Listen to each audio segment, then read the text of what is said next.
오로지 기술적 분석만으로 거의 최저점에서 매수해서 거의 최고점 주변에서 매도에 성공했던 종목을 소개해 드릴까 합니다. 우선 차트를 봐주시기 바랍니다.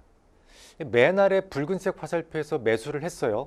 그리고 오른쪽 위 파란색 화살표에서 정확하게 매도에 성공했던 종목입니다. 물론 최근 주가 하락은 수주에 대한 불확실성 때문이었고, 불확실성이 해소될 수 있는 수주가 다시 가시화된다면 언제든지 재차 상승으로 전환될 수 있어요.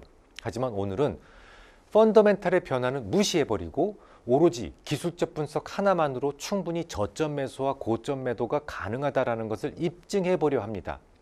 오늘의 주제어는 영웅이 죽으면 반전된다 라는 점이에요. 주변 봉들에 비해서 압도적으로 길거나 뚱뚱한 봉, 특히 지난 52주 동안 가장 강한 봉을 영웅봉이다 라고 부르기로 했었죠. 그 영웅봉은 탄생 하나만 가지고도 중요한 의미를 갖습니다만, 그 영웅이 3영업일 이내에 죽으면 시세는 반전됩니다. 오르던 건 떨어지고 떨어지던 건 오르게 되죠. 우선 왼쪽 아래 붉은색 화살표를 다시 보아주시기 바랍니다. 하락의 하락을 지속하던 상황에서 2월 28일이었죠.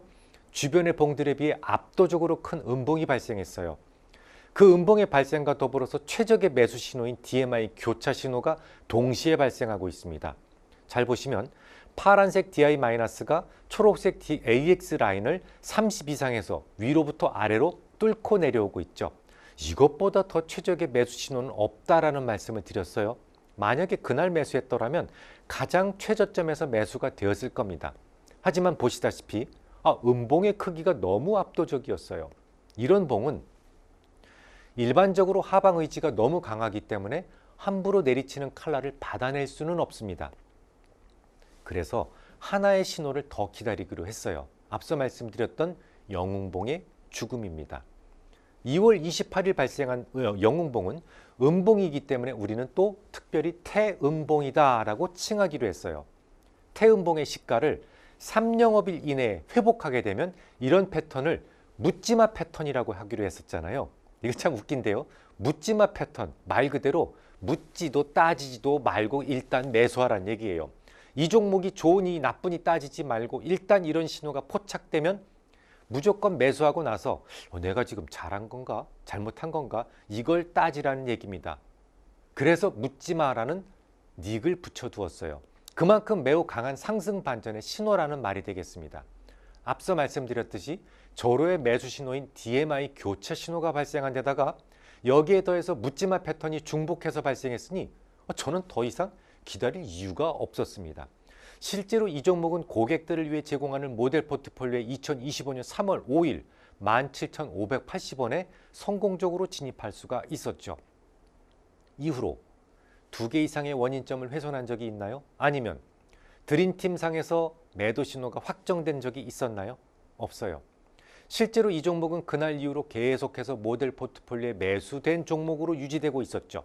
하지만 또다시 영웅봉의 죽음이 발생합니다. 다시 차트를 봐주시기 바랍니다. 10월 23일은 그 앞전의 모든 파동들을 포괄하는 강한 양봉이 생성됩니다. 지난 52주 동안 가장 길고 가장 면적이 크기 때문에 당연히 영웅봉이었고, 양봉이기 때문에 우리는 태양봉으로 칭하기로 했어요. 그 태양봉이 3영업일 이내에 죽음을 맞이하고 있습니다. 그 양봉의 시가가 깨졌던 오른쪽 파란색 화살표를 다시 보아주십시오.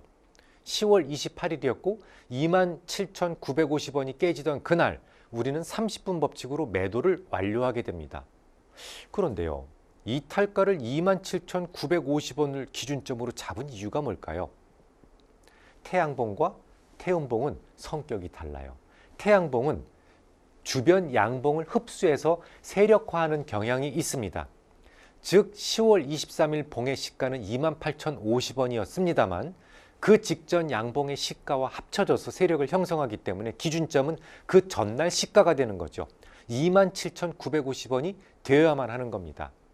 현재 제가 고객들을 위해 제공하는 모델 포트폴리오 이 종목은 이미 제거되고 없습니다. 그러면 이제 마지막으로 30분 법칙을 다시 한번 설명드리겠습니다. 30분이라면 5분 봉으로 6개가 되죠.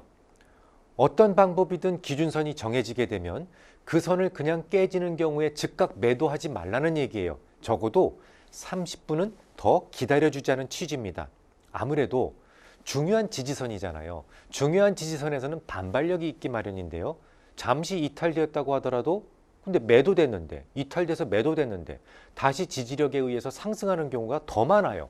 그래서 그런 실수를 보정하자는 취지입니다.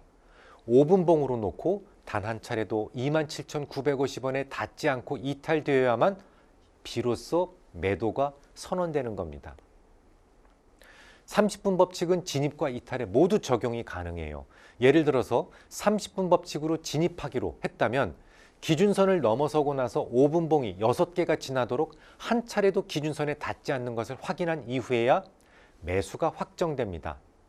저항선에서는요, 기본적으로 이렇게 찍어 누르는 반발하려는 힘이 있는데 저항선을 넘었다고 해서 덥석 매수했는데 저항력에 의해서 다시 하락하게 되는 경우가 정말 많거든요. 그러니까 조금 더 확실하게 넘어서는 것을 확인한 다음에 비로소 매수를 할 수 있다. 뭐 그런 취지입니다. 자, 근데 여기서 중요한 게 있어요. 30분 법칙은 누적의 개념이 아니다라는 점을 기억하십시오. 예를 들어서 이탈되고 나서 3개의 봉이 지났어요. 그럼 15분이 흐른 거죠. 그럼 네 번째 봉에서 윗꼬리가 27,950원에 살짝 닿았다고 가정해 보겠습니다. 그러면 이미 15분 동안 27,950원보다 아래에 있었잖아요. 그럼 앞으로 15분만 더 기다리면 되겠네? 이게 아니다라는 거죠. 일단 털끝이라도 기준선에 닿게 되면 그 시각부터 새롭게 30분 법칙이 적용이 됩니다. 즉, 그 이후로 새롭게 6개의 봉, 그러니까 30분 동안 27,950원에 단 한 차례도 닿지 않아야만 이탈된 것으로 간주되고 비로소 매도가 선언되는 것이죠.